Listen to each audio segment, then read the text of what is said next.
I rise today to ask members of this House to join me in voting against Bill 5.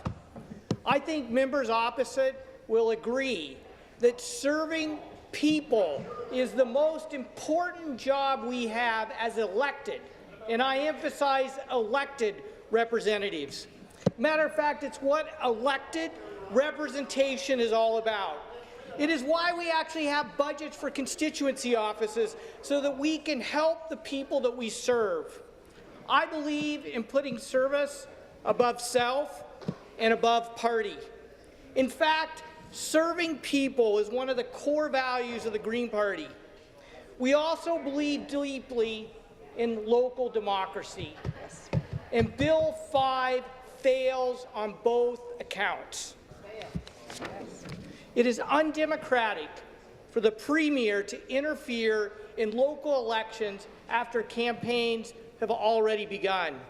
It's undemocratic for the Premier to cancel local elections in Peel, Muskoka, Niagara, and York regions.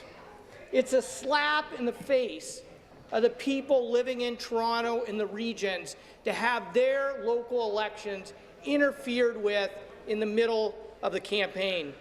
It's a slap in the face of people all across this province to make such a major change to our democracy without holding any consultations. And it's a slap in the face to our democratic traditions to ram this through this House without holding committee hearings on such a significant piece of legislation. And so, Mr. Speaker, why is the Premier refusing to hold committee hearings on this bill? Why is the Premier refusing to consult the people of this province? Why is the Premier afraid to hear from the people on this bill, the people that we were elected to serve? The Green Party believes that people must have their voices heard on how local democracy works and how government can best serve them. When the Premier interferes with local elections, he recklessly and dangerously departs from our democratic traditions. Mr. Speaker, I ask the members opposite to think long and hard about the precedent you're about to set. Are they comfortable? Are they comfortable opening the door to other intrusions in local elections?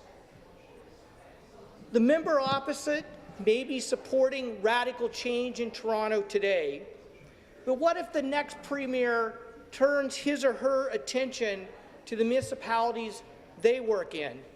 Think about a future majority government interfering in local elections in Brockville, Ajax, Whitby, Vaughan, North Bay, any number of municipalities across the province.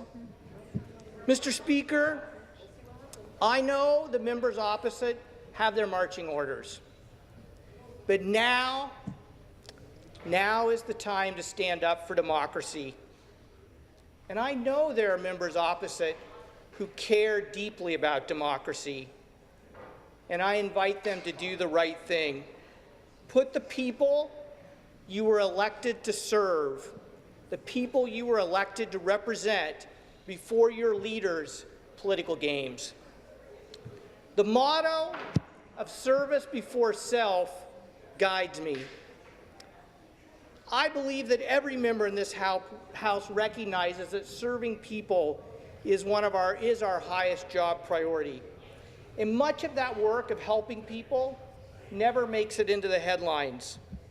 You know, helping a family find a long-term care bed for an aging parent, or helping a person with disabilities navigate bureaucracy to get the services they deserve. This kind of personal service places even greater demands on municipal councillors, because local service affects people's everyday lives more directly. And so just the other day, I was talking about this with a councillor friend of mine in Guelph, and he told me the story of a young mother who was on social assistance. She had a toddler and had new baby twins and was having to push them on with a stroller onto the municipal bus in Guelph. And she was told that she had to fold the stroller up for safety reasons.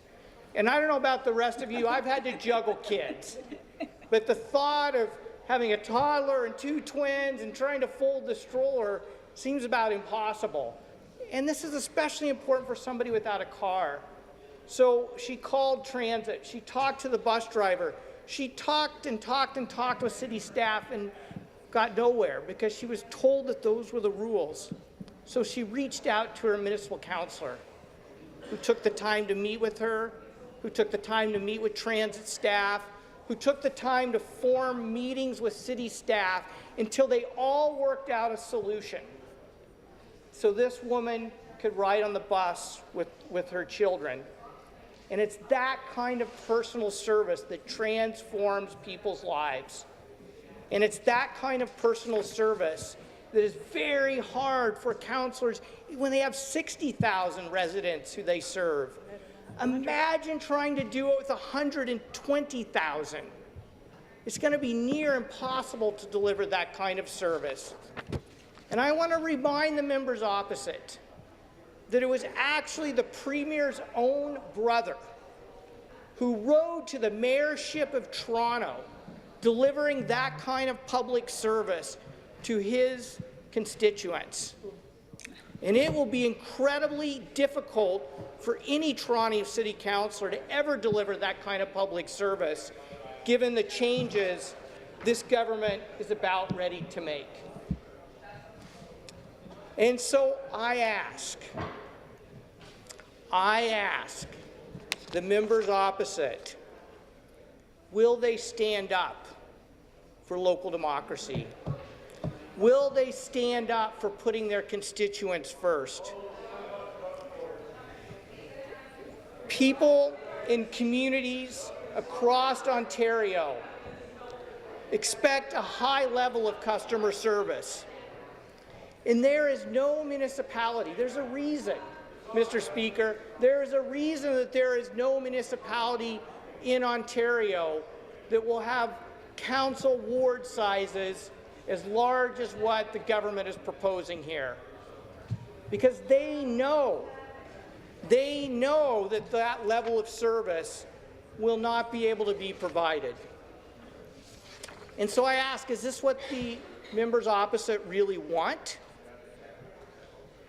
What will have to happen is, in order to deliver service, there'll have to be more bureaucrats hired. And so what the Premier is proposing actually is replacing elected representatives with bureaucrats. And so I know there's been a lot of talk about knocking on doors, but I don't think I've ever knocked on a door where a person has told me they want more bureaucracy and less elected representatives to serve them. But that's exactly what's going to happen with Bill 5. So I believe Bill 5 is a bad bill. I believe Bill 5 is undemocratic. I believe Bill 5 undermines customer service. And I believe Bill 5 should be rejected. And this vote is a test. The Premier has a habit of putting ideology over evidence in the decisions that he makes, whether it's ripping up contracts or repealing curriculums or scrapping climate action or cancelling social programs. This Premier's leadership style is to cut first and think later. But I believe the people of Toronto deserve better. The people of the regions deserve better. They do not deserve to permanently lose half of their elected representatives. They do not deserve to have their local democracy upended after the campaigns have already started. So I will ask one final time, will the members opposite put people before party? Will they put their constituents before their leader, and will they vote against Bill 5?